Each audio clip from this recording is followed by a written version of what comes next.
söylemlerimiz, bizim çabalarımızda belki birçok kesimi sürecin içerisine kattık, fakat hala katılmayan, karşıt olan ve sürecin karşısında duran kesimler var.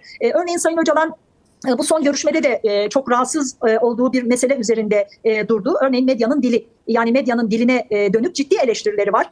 Hala birçok kanalın ve yorumcunun geçmişteki düşmanca dili sürdürdüğünü özellikle belirtti ve bu çevrelerin derdinin çözüm olmadığını, kardeşlik ve barış olmadığını, hamaset ve düşmanlık olduğunu açık bir şekilde ifade etti. Yani şimdi medyada çıkıp bazı yorumcuların, bazı habercilerin, bazı kanalların sürecin aleyhine yorumlar yapması, sürecin aleyhine ifadeler kullanması bizim çözeceğimiz bir sorun değil. Bu da iktidarın meselesi. Çünkü tamamıyla aslında baktığımız zaman bugün medyada hükümetin elinde, AKP'nin elinde, yargı da AKP'nin elinde.